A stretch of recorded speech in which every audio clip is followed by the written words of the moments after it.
नमस्कार। आज के अंक में मैं आपके सामने भारत में यूरोपीय कंपनियों के आगमन की इतिहास की चर्चा करूंगा।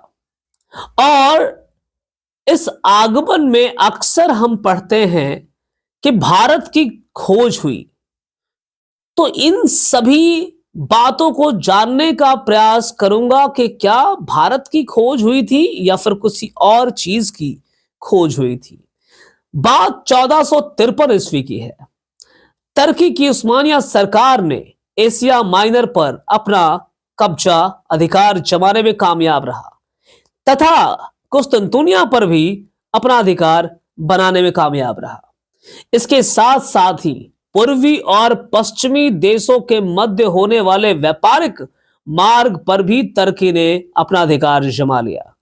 अब पश्चिमी देशों को यह सोचना पड़ा कि अब इस हालात में पूर्व की देश के साथ हम किस प्रकार से व्यापारिक संबंध बनाएंगे, किस प्रकार से हम इंडोनेशिया के स्पाइस आइलैंड एवं भारत के साथ व्यापारिक संबंध बनाएंगे।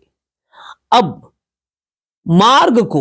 सुरक्षित मार्ग को खोजने की जरूरत थी, क्योंकि तुर्की ने जिस प्रकार से पुराने मार्गों पर कब्जा कर लिया था, उस आधार पर उन मार्गों के माध्यम से व्यापार करना सुरक्षित नहीं था।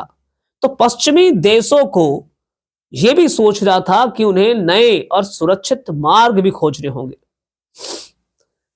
और इसी क्रम में 15वीं शताब्दी में जहाज के निर्माण का कार्य शुरू हो गया और जहाज के निर्माण के कार्य के स्टार्ट होने के बाद, आरंभ होने के बाद समुद्री यातायात भी शुरू हो गया।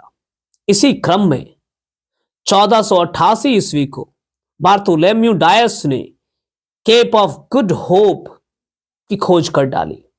आगे चल करके 12 अक्टूबर 1492 को क्रिस्टोफर कोलंबस, जो कि स्पेन का निवासी था, चल करके अपने देश से चल करके भारत की समुद्री यात्रा की खोज में निकला, परंतु रास्ते भटक जाने के कारण वो अमेरिका जा पहुंचा और वहां जाकर के उस भूमि को नई दुनिया, न्यू वर्ल्ड कहकर संबोधित करता है।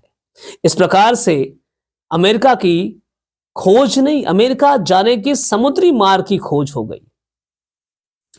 आगे चल करके 17 मई 1498 को पुर्तगाली निवासी वास्को डी गामा अपने देश से 90 व्यापारियों के साथ भारत के लिए समुद्री मार्ग खोजने के लिए अग्रसर होता है।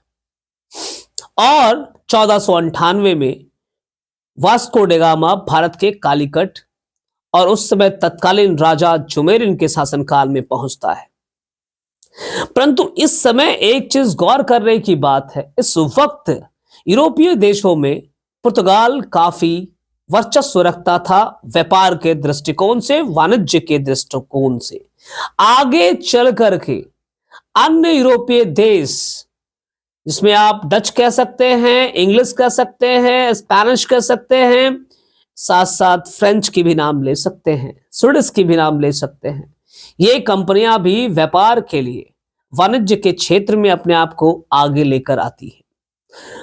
परंतु यहां गौर करने वाली बात यह थी कि फ्रेंच और इंग्लिश सिर्फ वाणिज्य और व्यापार पर ही ध्यान केंद्रित नहीं करते हैं, साथ साथ राजनीतिक सत्ता पर भी ध्यान को केंद्रित करते हैं।